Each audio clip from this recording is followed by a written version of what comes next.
Good day, teachers. In this first video, I'm going to show you each and every step you need to take in order to make a video with Edpuzzle to use with your students. To get started, you're going to want to go to edpuzzle.com and click Log In. You don't need to sign up for an account because you're going to be able to sign in with your Google account. You're going to select I'm a teacher and scroll down and click this button right here that says Sign in with Google and then authenticate with your Google account. Once you are signed in with your Google account, you'll end up at the landing page. And this is the home page right here. And there's the content, and it tells what school that you signed up with and also the channels that are available to go directly to. So if you know for sure you want a Khan Academy video, you can go right there and start searching for it. Otherwise, you're going to use the search window up here.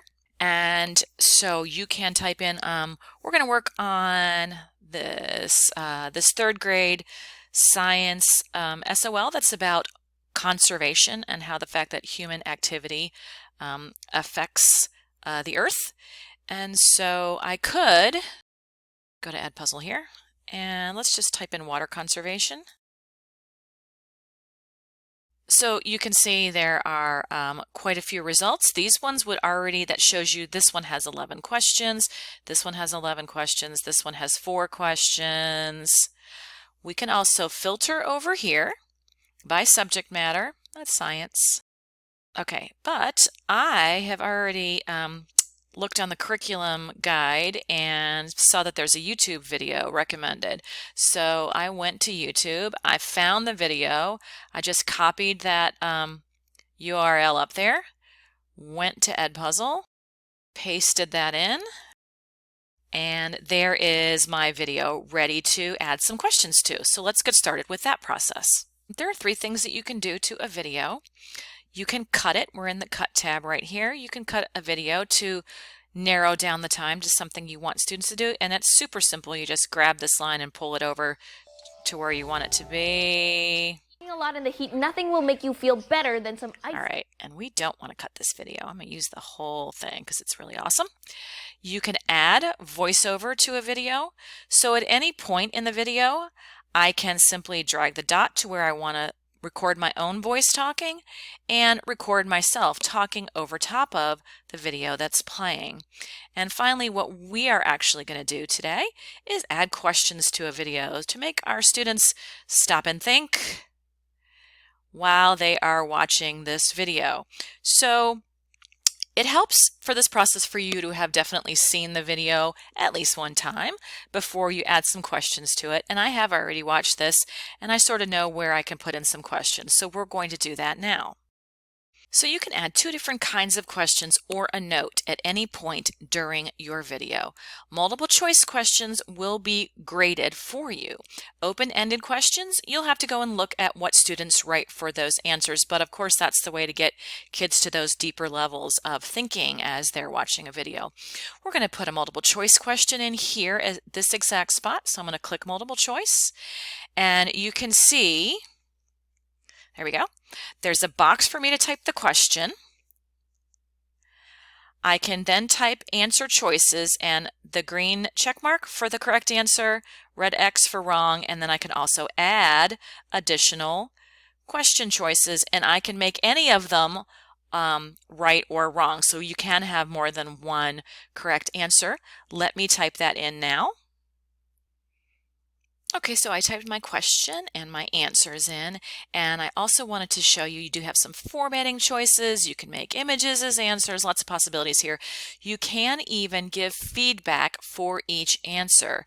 So for example, if you think there's an answer that students might be tempted by, you can add a little feedback note here that says something like,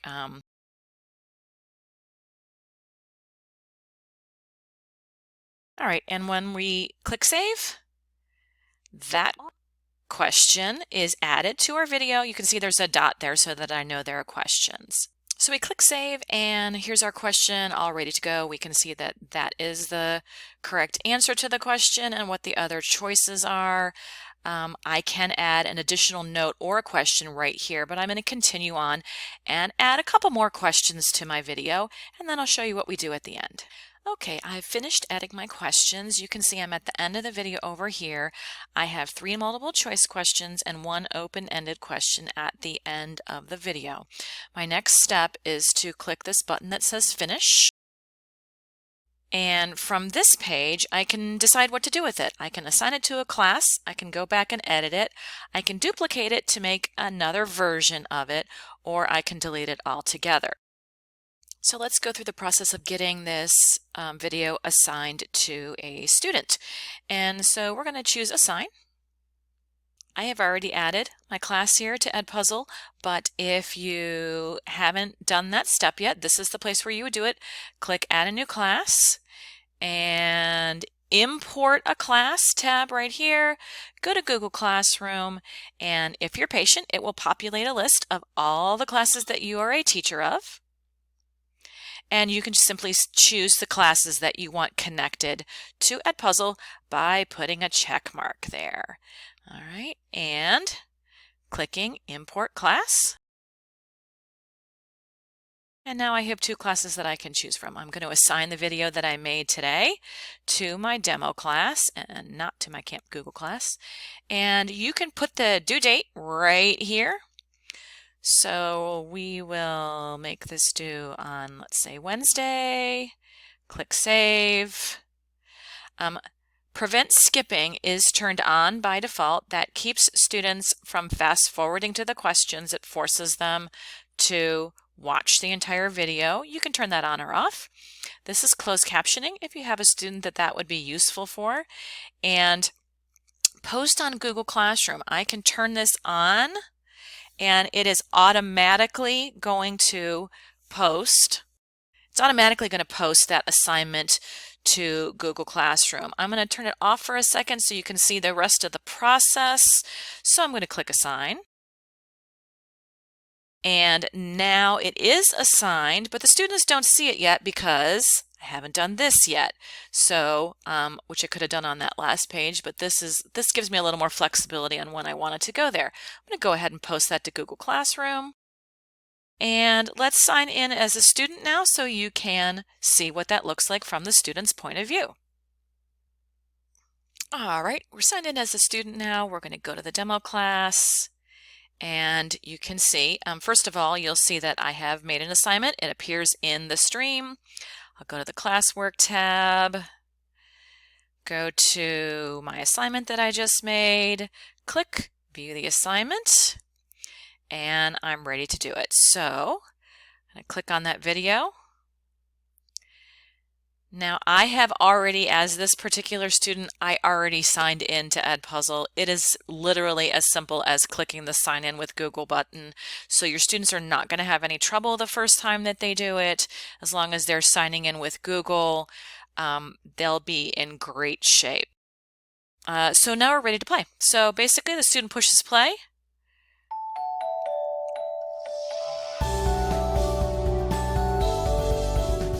Okay, so I've watched a portion of the video. I've arrived at the first question, and you can see it automatically pops up.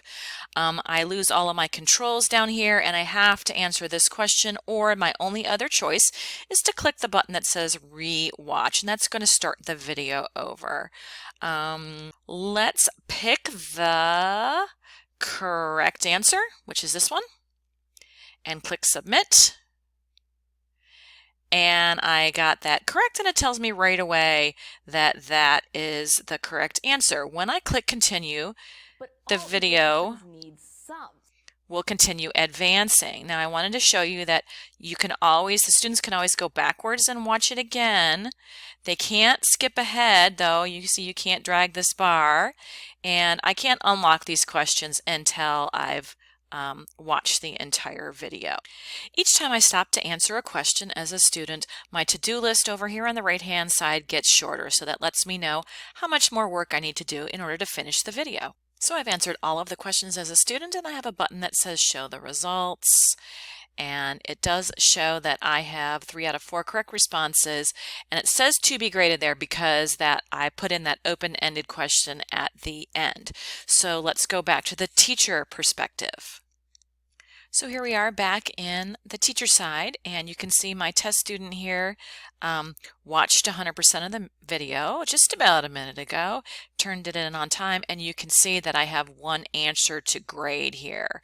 And so I'll click that, and it shows me, here's my test student's name, what that student wrote for the answer, and I can just put the check there. I can also write a comment. And on this page, I get to see a summary of everything, all of the questions and what the answers were that my students gave. And since I only have that 1 student, there's not a lot of great data there to look at, but that is available to you as a teacher. You'll notice that on the teacher side of Edpuzzle, you do have a grade book. And since I did grade 1 student's work in the demo class there, you can see that it makes a little grade book for me, and it puts those grades in there automatically. And so that might be useful to you as well. So as you can see, this whole interface works really nicely.